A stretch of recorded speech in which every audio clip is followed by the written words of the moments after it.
Hello student, आज मैं कक्षा 10 के विद्यार्थियों को एक्सरसाइज जो 1.2 है उसमें के कुछ सवाल आपको पिछले वीडियो में हमने बताए थे। आज हम आपको उसकी जो शेष क्वेश्चंस बचे थे उनको आज हम आपको समझाएंगे। उनको भी अपने नोट पर आगे से हमको लगाते रहिएगा, देखिएगा। जो शेष क्वेश्चन थे उसमें क्वेश्चन नंबर 9 क्या था, क्वेश्चन नंबर 8 तक हमने आपको बता दिया। अब देखिए क्वेश्चन नंबर 9 जो दिया कि जांच कीजिए कि क्या किसी प्राकृत संख्या n के लिए संख्या 6 पावर n अंक 0 पर समाप्त हो सकती है। यानी इन्होंने ये बताया है कि यह किसी प्राकृत संख्या n के लिए संख्या 6 पावर n अंक 0 पर समाप्त हो सकती है। तो एक चीज़ को आप ध्यान रखिएगा, 0 पर समाप्त होने के लिए कोई भी संख्या हो उसमें 5 जो है आपका अभाज्य गुणनखंड अवश्य होना चाहिए। अब हमें यहाँ पर ये देखना है 6 के अभाज्य गुणनखंड करेंगे, क्या इसमें 5 आएगा। तो यहाँ पर देखिएगा जैसे आपका ये दिया है 6 पावर n, इसको हम दिया है अभाज्य गुणनखंड इसके करते हैं 3, यही तो आपको मिल रहा है। इसमें 5 तो है नहीं, तो हम यहीं पर कह सकते हैं कि ये एक जो है 0 पर समाप्त नहीं हो सकती है। यह 5 होता तो 0 से ये समाप्त हो सकता था। भाषा क्या लिखेंगे, लिख देंगे यदि किसी संख्या n के लिए संख्या 6 पावर n अंक 0 पर समाप्त हो तो उसमें एक अभाज्य गुणनखंड 5 होना चाहिए। ये आपको लिखना है कि यदि किसी n के लिए संख्या 6 पावर n 0 पर समाप्त होगी तो उसमें एक अभाज्य गुणनखंड 5 होना चाहिए। यहाँ पर हम जो देख रहे हैं तो लिख देंगे जो कि 6 पावर n में जो है 5 अभाज्य गुणनखंड नहीं है। 6 पावर n में 5 एक अभाज्य गुणनखंड नहीं है, इसलिए 6 पावर n संख्या 0 पर समाप्त नहीं हो सकती। केवल ये आपको भाषा लिख देते हैं। तो इस चीज को याद रखना है। सबसे पहले जो संख्या दी है उस संख्या को लिख करके उसके अभाज्य गुणनखंड करिए और फिर देखिए क्या इसमें 5 है। और यदि कोई भी संख्या आप अभाज्य गुणनखंड करते जाइएगा और उसमें 5 नहीं मिल रहा है तो 0 पर तो समाप्त हो ही नहीं सकती। यदि 5 है तो 0 पर अवश्य समाप्त हो जाएगा। ये आपको छोटी क्लासों में भी बताया गया है कि 5 से विभाज्य का नियम आपको पता है, या तो 5 हो या 0। समझ गए, इकाई अनुपात क्या हो, 5 हो या फिर 0। तो यहाँ पर केवल आप इतना फैक्टर करके जो हमने बताया है वो भाषा आपको लिख देंगे। ओके, अब आइए जो क्वेश्चन नंबर 10 है इसको देखिएगा। व्याख्या कीजिए कि 7 × 11 × 13 + 13 और 7 × 6 × 5 × 4 × 3 × 2 × 1 + 5 भाज्य संख्याएं क्यों। थोड़ा दिमाग लगाइएगा, भाज्य संख्याओं की डिफिनेशन मालूम है। ऐसी संख्याएं जो किसी भी दूसरी संख्या से विभाज्य हो जाए वो संख्याएं भाज्य संख्या होती है। अभाज्य संख्याओं की डिफिनेशन आपको बताई गई। ऐसी संख्याएं जो स्वयं से या एक से विभाज्य होती है ऐसी संख्याओं को हम क्या कहते हैं, अभाज्य संख्याएं कहते हैं। तो हम इसको हल करके देखते हैं क्या ये दूसरी संख्याओं से विभाजित है। तो देखिएगा जैसे आपका दिया है 7 × 11 × 13 + 30 इज इक्वल टू, इसमें कॉमन क्या मिल रहा है 30। तो यहाँ पर आपका 7 × 11 और प्लस का क्या बचेगा 1, यानी 30। यहाँ पर देखिएगा इन दोनों की गुणा करेंगे तो 11 × 7 = 77 + 1, यानी ये हो जाएगा 13 × 70। अब इतनी ही संख्या से आपको लग रहा है कि किसी दूसरी संख्या से विभाजित हो जाएगी। तो इसका मतलब क्या हुआ, ये संख्या भाज्य, क्योंकि ये दूसरी संख्या से विभाजित होती है। तो इतने ही खाली साल करें, गुणा करने की आपको आवश्यकता नहीं है, क्योंकि हमें जो 78 मिला है ये किसी दूसरी संख्या से देखो कट रहे नहीं, कट रहे, 2 से ही कट रही। देखिएगा 2 तिया 6, 2 9 18, देख रहे हैं, यानी 39 आता है।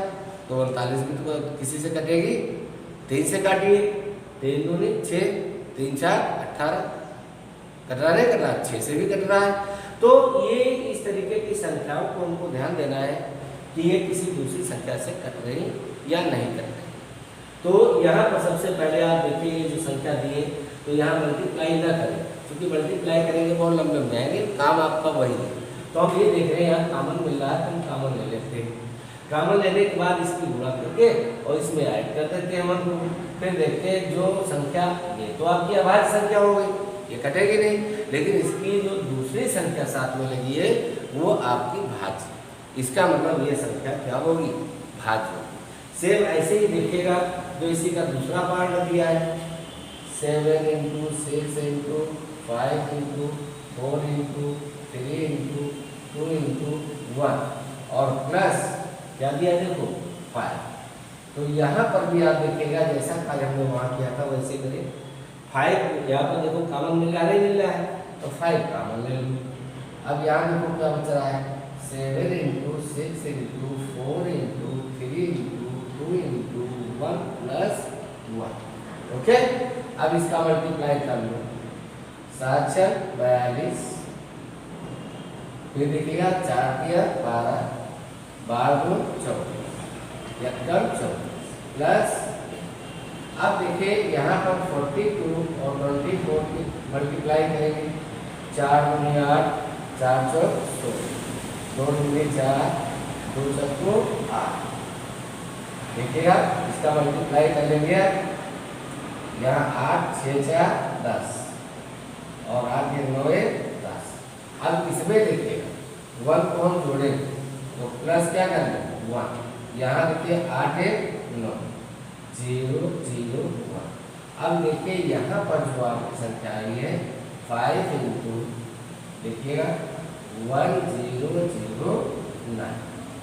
अब इसको भी देखिएगा 5 से हम गुणा कर लें, जबकि देखा जाए 5 एक अभाज्य संख्या है, तो क्या ये भी एक अभाज्य संख्या होगी, किसी दूसरी संख्या से विभाजित तो नहीं हो रही। या हम इसका मल्टीप्लाई कर ले, इसका मल्टीप्लाई कर ले, तब भी देखिएगा 5 9 45, ठीक, और यहाँ पर देखो 5 0 0 5 5, ठीक। अब देखिए ये संख्या जो आपको मिली है 5 से 45, ये क्या अभाज्य है, नहीं, क्योंकि ये 5 से तो विभाजित ही हो रही, ये 5 से क्या हो रही, विभाजित हो रही। तो यहाँ पर भी देखें भाज्य, और यहाँ पर भी हम देखते हैं भाज्य, तो मतलब क्या हुआ, अतः दी गई संख्याएं भाज्य होंगी, क्योंकि ये दूसरी किसी संख्या से विभाजित होती है। दी गई संख्याएं भाज्य होंगी क्योंकि ये दूसरी संख्याओं से क्या है, विभाजित हो जाती है। ओके, यही भाषा आपको नीचे लिख देना, कैलकुलेशन आपको इतना कर लेना, तो क्वेश्चन को नहीं सॉल्व कर पाएंगे, हो जाएगा। इस टाइप के क्वेश्चन और भी आपको दिए जा सकते हैं, कोई भी क्वेश्चन आपको मिल जाए उससे ऐसे ही आपको उसको पहले हल करना है, इसके बाद भाषा लिख देनी है कि ये भाज्य क्यों। हमने बताया किसी दूसरी संख्या से विभाजित होंगी तो भाज्य, या किसी दूसरी संख्या से विभाजित नहीं होंगी, स्वयं से या एक से विभाजित होंगी तो अभाज्य हो जाएगा। ओके, अब देखिएगा अगला क्वेश्चन क्या है।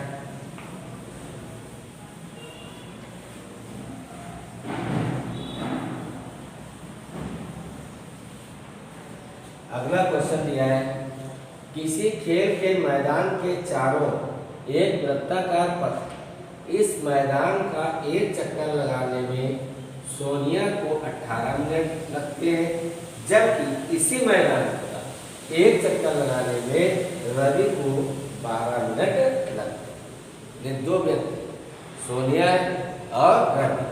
सोनिया उस मैदान का एक चक्कर लगाने में समय लेती है 18 मिनट और रवि लेते हैं 12। मान लीजिए कि वे दोनों एक ही स्थान और एक ही समय पर चलना प्रारंभ करके एक ही दिशा में चलते हैं, कितने समय बाद वे दोनों पुनः प्रारंभिक स्थान पर मिले। तो देखिएगा ऐसे क्वेश्चन जब आते हैं तो हमें एलसीएम निकालना पड़ता है और सीधे एलसीएम हमारा जो आएगा उतने ही समय के बाद वो प्रारंभिक स्थान पर पुनः मिल जाएगा। जैसे यहाँ पर आपका दिया है, पहले 18 दिया गया है, तो यहाँ पर इसका गुणनखंड कर लूँ, 2 3 6 3 18 करने होंगे आपको अभाज्य गुणनखंड है, या आप लिख दें यहाँ पर, ऐसे भी हल कर सकते हैं और आप हिंदी भी लिखना चाहते हैं तो लिख सकते हैं 18 के अभाज्य गुणन, अभाज्य गुणन, ये आपका हो जाएगा 2 × 3 × 3, ये तो हो गया 18। अब 12 के भी तो करेंगे अभाज्य गुणनखंड, 12 के अभाज्य गुणनखंड यानी 2 दूनी 4 3 12। हमें यहाँ पर एलसीएम निकालना है, ना कि एचसीएफ। तो एलसीएम तो हम ज्ञात करेंगे एलसीएम, समझ गए। तो देखिएगा यहाँ पर जो उभयनिष्ठ होंगे, एक चीज को ध्यान रखना एलसीएम में, एचसीएफ में क्या होता है, जो दोनों में उभयनिष्ठ वो लिया जाता है, जो उभयनिष्ठ नहीं होता है, कॉमन नहीं होता है, उसको हम नहीं उतारते। यहाँ पर जो कॉमन है उनको तो हम उतारेंगे और जो कॉमन नहीं है उनको भी हम उतार लेंगे। जैसे ये दोनों देखिएगा 2 और 2 दोनों में है, इसको हम यहाँ लिख देंगे। फिर देखिएगा यहाँ पर देखिए इसमें 2 है, इसमें 2 नहीं है, तो ये भी लिख लेंगे। फिर ये 3 इसमें भी है, इसमें भी है, ये भी ले लेंगे। लेकिन ये वाला 3 इसमें तो नहीं है, तो ऊपर 3 2 है, नीचे 3 1, तो आपको वो भी 3 लेंगे, ये भी 3 होता है। अब इसका मल्टीप्लाई कर दो, 2 दूनी 4, 4 दिया 12, 8 दिया 6, यानी वह दोनों कितने मिनट के बाद मिलेंगे, जो 36 मिनट के बाद वे प्रारंभिक स्थान पर पुनः मिले। तो यदि इस टाइप का क्वेश्चन कोई भी आता है आपका, तो वहां पर ये क्वेश्चन कब नहीं, केवल आपको एलसीएम निकालना होता है। एलसीएम निकालने के बाद मल्टीप्लाई कर लो, जो आएगा उतने में, यहाँ नीचे हिंदी में आप लिख देंगे। अतः सोनिया और रवि दोनों एक साथ प्रारंभिक स्थान पर मिलेंगे बराबर 36 मिनट बाद, समझ गए। 36 मिनट के बाद वे दोनों अपने प्रारंभिक स्थान पर पुनः मिल जाएंगे। ओके, तो ये भी आपकी बात समझ में आ गई होगी। अगला क्वेश्चन देखो,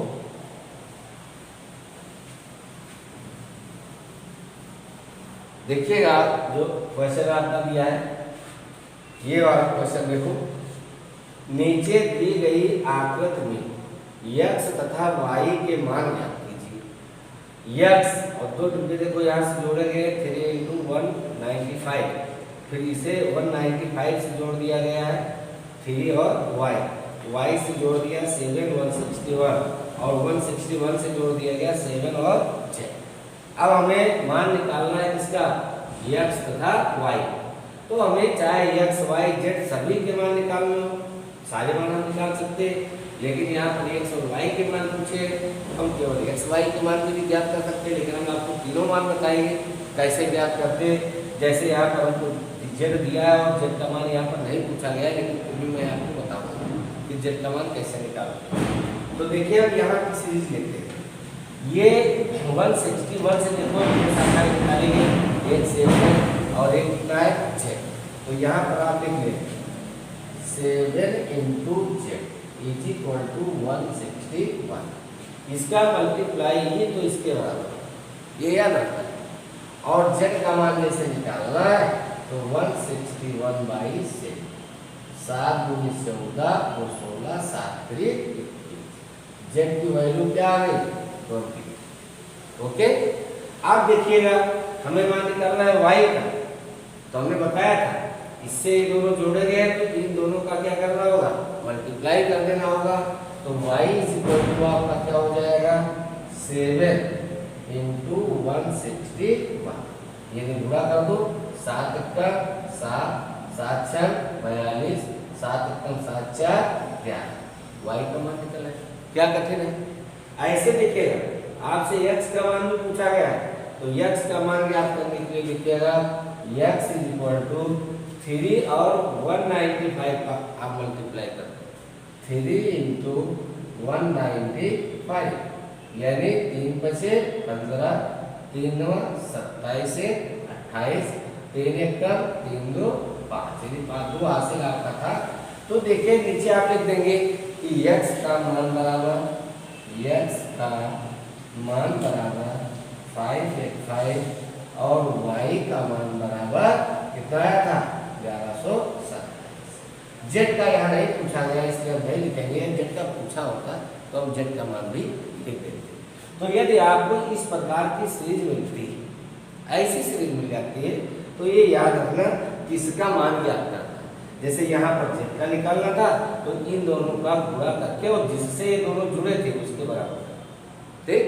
अब जैसे यहाँ y का मान निकालना था तो इन दोनों का गुणा करके इसके बराबर करो, और फिर देखिए इस x का मान निकालना था तो इससे देखो ये दोनों कॉलम जुड़े हुए हैं, इन दोनों का गुणा करो।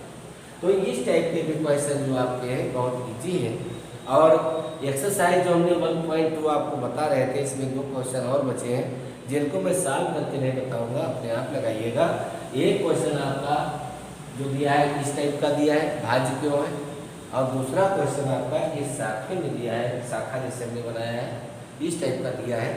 तो 2 क्वेश्चन आपको अपने आप लगाने, क्योंकि हमने वे दोनों क्वेश्चन यहाँ पर बता चुके, समझ गए। तो इस प्रकार से आपकी एक्सरसाइज 1.2 भी समाप्त हुई। अगले वीडियो में हम आपको इसी अध्याय का, इसी लेसन का जो कि एक्सरसाइज 1.3 होगी उसके बारे में हम आपको बताएंगे कि उसके सारे क्वेश्चन भी आपको बताना है। और इस प्रकार से धीरे धीरे आपकी एक्सरसाइजेज समाप्त होती रहेंगी। आप कोशिश करते रहिएगा कि अपनी कॉपी पर इनके नोट्स बनाते रहिएगा। ओके।